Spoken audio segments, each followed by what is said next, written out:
includes designing secure, high-performance, and energy-efficient memory systems. Thank you very much for the kind introduction. And hello, everyone. I am Ataberk, and I'm happy to finally present self-managing DRAM, a low-cost framework for enabling autonomous and efficient DRAM maintenance operations. Here's a summary of our work. Implementing new in-DRAM maintenance operations, such as better RowHammer protection, implies changes in the DRAM interface and to other system components like the memory controller. Modifying the interface, however, is quite an involved process that typically takes multiple years. And our goal in this work is to ease and accelerate the process of implementing new, efficient in-DRAM maintenance operations. Our key idea is to propose a simple change in the DRAM interface such that the DRAM chip can reject the memory accesses that target an under-maintenance region in DRAM. This single change in the interface allows DRAM designers to implement new maintenance mechanisms without any further changes to the interface and to other system components but the DRAM chips themselves. We implement 3 in-DRAM maintenance mechanisms in SMD to show that SMD is useful and versatile. Our evaluations show that SMD enables performance and energy-efficient maintenance operations at small area cost. All our sources and data is open sourced at the link on the bottom.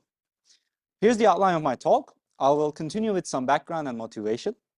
Let's see at a very high level what the DRAM interface looks like today. A DRAM chip communicates with the memory controller over the DDRX interface, where the memory controller issues DRAM commands over the unidirectional DRAM command bus, and the memory controller and the DRAM chip to exchange data over the data bus. Using this interface, the memory controller orchestrates all DRAM operations by sending commands to the DRAM chip, and the DRAM chip executes all DRAM commands without question. Thus, today's DRAM interface is completely controlled by one side. One important type of DRAM operation are those performed by maintenance mechanisms. DRAM is subject to many error modes, such as the ones that I show you here, that necessitate maintenance mechanisms. And DRAM maintenance mechanisms are there to maintain DRAM data integrity. And one prominent example is periodic refresh, where the memory controller periodically issues refresh commands to prevent data retention failures. As manufacturers scale storage densities, these error modes cause memory error rates to increase. And the key point I want to make here is that continued process scaling necessitates new efficient maintenance mechanisms. These mechanisms are defined as part of the standard DRAM specifications, and JEDEC, composed of more than 300 companies, defines the DRAM standard and produces devices that obey this standard. The DRAM standard poses a barrier to entry for new efficient maintenance mechanisms because adding new or modifying existing mechanisms require modifying the DRAM specifications and the other system components such as the memory controller that obey the specifications. Now, the key reason for the barrier to entry is that the DRAM interface is rigid. It is also not easy to release a new DRAM specification because doing so requires a multi-year effort by a JEDEC committee, and thus introducing new maintenance operations take a long time. For example, the recently released DDR5 specification introduced 3 maintenance techniques. These improve bank-level parallelism and performance, improve system robustness, and error tolerance. Introducing these mechanisms was only possible after the 8-year duration between DDR4 and DDR5. However, if new maintenance mechanisms could have been more rapidly released, these improvements could also have been released earlier or at different times. Now, let me reiterate the problem and our goal based on what I already explained. Introducing new maintenance operations or mechanisms take a long time, and our goal is to ease and accelerate the process of implementing new efficient in-DRAM maintenance operations or mechanisms. Now, before I explain you our solution approach, let me quickly categorize DRAM operations into 2 classes, access and maintenance. Access operations serve memory requests, typically relying on information that's only available to the memory controller, whereas maintenance operations maintain DRAM data integrity, typically using information available only to the DRAM chip. A key observation we make here is that a DRAM chip has all the information it requires to maintain itself. And a DRAM chip should maintain itself due to 2 other reasons. First, you can implement new maintenance mechanisms more easily and possibly faster, because doing so would not require changes in the DRAM interface. And second, it enables DRAM manufacturers with breathing room to perform architectural optimizations without having to expose their DRAM internal proprietary information to other parties. Our solution approach is to enable autonomous maintenance operations in DRAM chips However, the DRAM interface definition is too rigid to accommodate autonomous in-DRAM maintenance operations. In particular, the DRAM interface is designed in a way that yields all control to the processor, whatever is on the other end of the DRAM interface than the DRAM chip, basically. And our goal is to make a simple one-time change in the interface and enable autonomous maintenance operations. Another way to look at that is that we aim to give breathing room to the DRAM chip such that the DRAM chip can perform its operations autonomously. To that end, we developed self-managing DRAM. In our work, we introduce autonomous in-DRAM maintenance operations in which the DRAM chip has full control over in-DRAM maintenance operations. And this allows us to add new mechanisms inside the DRAM chip without modifying the standard and without exposing DRAM internal proprietary information.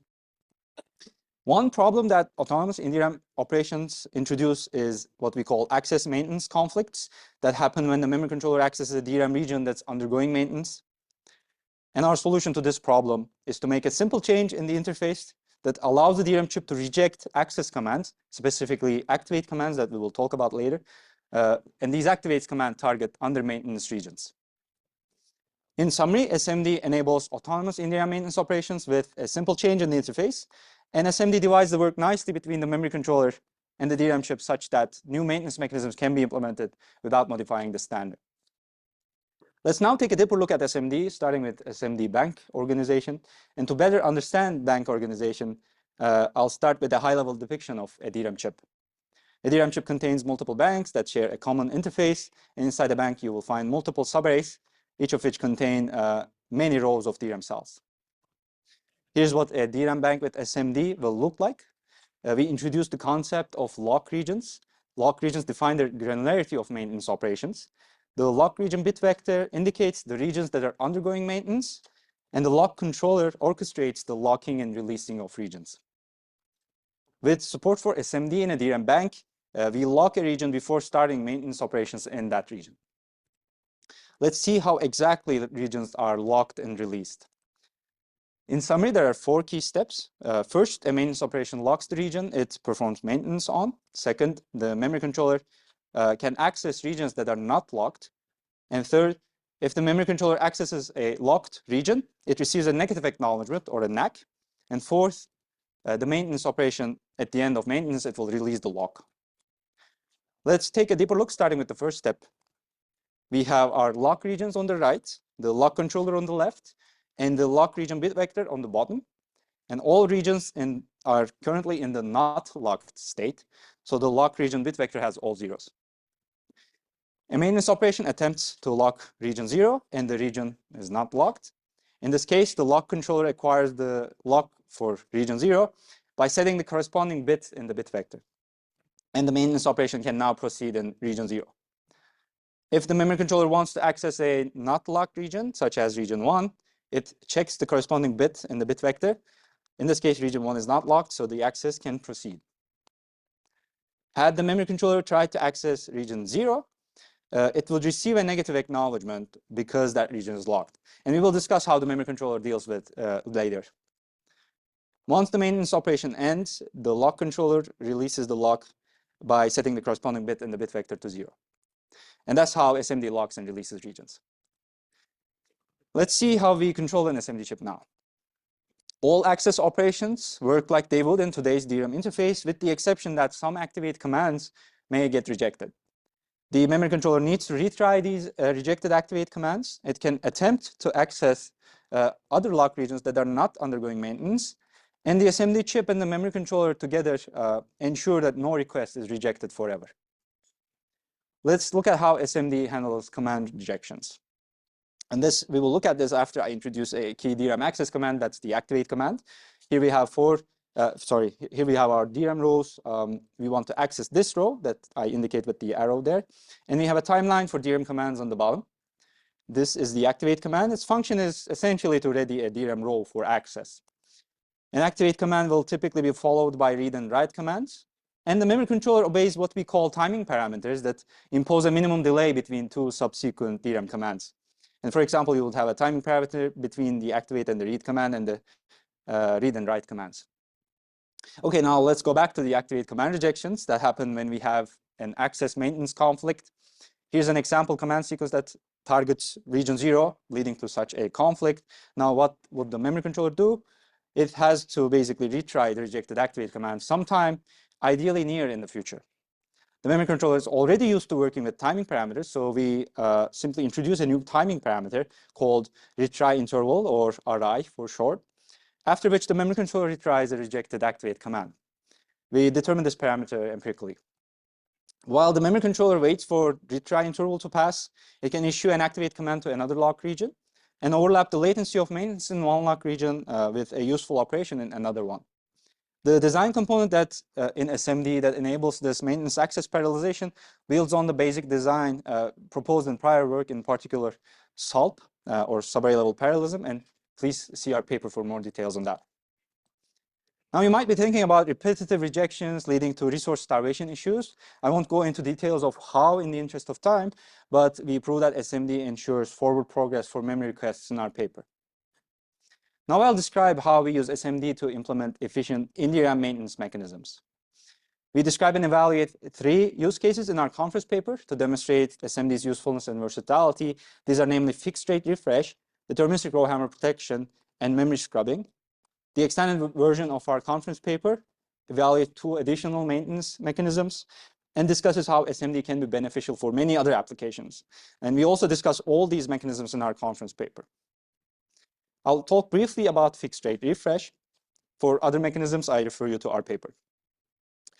DRAM stores data in leaky capacitors, and today we periodically restore lost charge back to the capacitor by issuing refresh commands from the memory controller.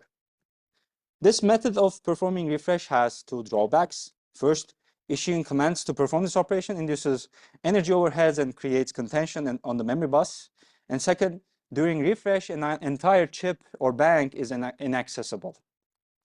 SMD gets rid of the first drawback by autonomously performing refresh inside the DRAM chip, and the second drawback, to some extent, by allowing access to lock regions that are not undergoing maintenance. In the interest of time, I must skip the implementation details of SMD fixed rate refresh, and for those implementation details and for other mechanisms, please check our paper. Now I'll move on to SMD's evaluations. We will look at SMD's hardware implementation and overhead first. SMD requires 1 modification in the DRAM interface, that is the addition of the negative acknowledgement signal. We describe 2 options. First one is to use a signal called alert N that already exists in the DDR4 and 5 standards. This comes at no additional pin cost. The second option is to add a new pin for each rank of DRAM chips in your system, which comes down to about 1.6% pin count overhead for a modern many-channel DRAM-based system. And again, we propose this one-time change in the interface to hopefully prevent future modifications from requiring new modifications in the DRAM interface. We find that the DRAM chip modifications introduced by SMD are relatively small, and the memory controller needs a small additional storage to track regions undergoing maintenance. We use RAMulator to evaluate the performance and energy efficiency of SMD. This is the baseline system configuration for your reference, and please check our GitHub repo for more details. We configure SMD with 16 lock regions in a DRAM bank, 16 subarrays in each region, and with a retry interval of 62.5 nanoseconds. These parameters are determined empirically. We use 62 single core and 64 core workloads from 5 major benchmark suites. We evaluate the baseline DDR4 system that I showed you in the previous slide, SMD-based fixed rate refresh, SMD-based deterministic RowHammer protection, SMD-based memory scrubbing, and another configuration called SMD combined that combines all 3 maintenance mechanisms. We also evaluate a hypothetical no refresh configuration that does not do any maintenance operations, including periodic refresh. This plot shows the average speed up across all single core workloads over the baseline system for the tested system configurations on the x-axis. We make 2 key observations from this plot. First, all SMD configurations provide substantial speed ups.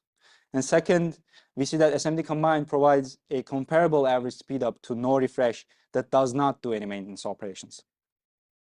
This plot shows SMD's performance in the same terms for 4 core workloads. The x-axis shows 3 classes of 4 core workloads categorized based on their last level cache misses per kilo instructions, which like as a measure for their memory intensity. This is the full plot. We observe that SMD provides higher speedups as memory intensity of the workload mixes increase. We show the average DRAM energy across all tested workloads, normalized to the baseline. The lower the bar, the better in this case. The x-axis shows you the single core workloads on the left and the multi-core workloads on the right. We observe that SMD, all SMD configurations provide substantial energy savings. And we find that SMD combined provides more than half the energy savings provided by no refresh. To summarize, SMD enables performance and energy efficient maintenance mechanisms and provides comparable benefits to a hypothetical system without maintenance while increasing system robustness. We attribute these benefits to SMD being able to overlap the latency of maintenance operations with useful access operations and to reduce command bus interference and energy use as the memory controller does not issue any DRAM commands. There's much more about SMD in the paper that I could not cover in my talk. I already mentioned these bunch. We also have evaluation of a policy that pauses maintenance operations to serve access operations, and we show that this can improve performance. We discuss how we can design a more predictable SMD interface. We have sensitivity analyses that show performance benefits of SMD improving with the number of lock regions you have. The benefits of SMD increasing with reducing refresh period. And we see that SMD provides similar benefits across 1, 2, 4, and 8 core workloads. We also compare SMD-based scrubbing to memory controller-based scrubbing, and we see that SMD induces significantly less overhead in this case. Please check our paper for those. Let me conclude with one slide. New maintenance mechanisms require changes to DRAM standards. With a simple single modification to the DRAM interface, SMD enables implementing new maintenance mechanisms with no further changes to the DRAM interface and other components. We showcase 3 high-performance and energy-efficient SMD-based in-DRAM maintenance mechanisms in our paper, and our hope moving forward is that SMD enables practical adoption of innovative ideas in DRAM design, and it inspires better ways of partitioning work between memory controller and DRAM. An extended version of our conference publication is available on arXiv, and all our data and code for SMD is open source. Thank you for listening, and I'll be happy to take questions now.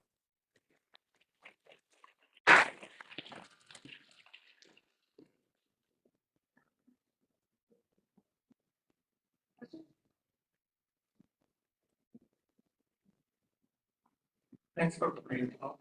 I have a question because SMD is kind of like per chip. So individual DRAM chips will have their own manage their resources. So because on the DDR5 and DDR4, we can have multiple chips within the which means that even if you send out, so even if you send out one command, so one chip will just connect, and the others will follow your connect.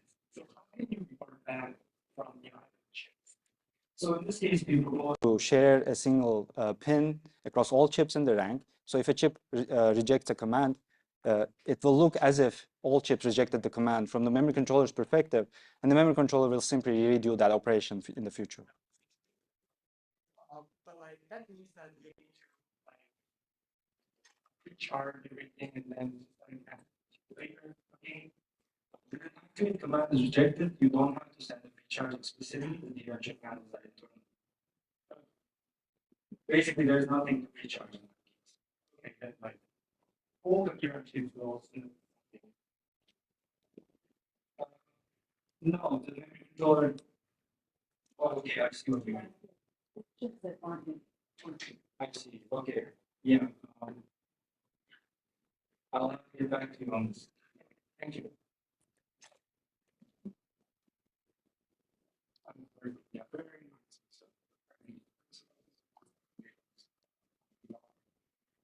nice.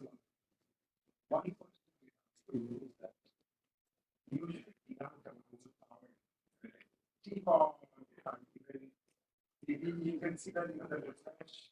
I think it's actually excessive. These are probably those exactly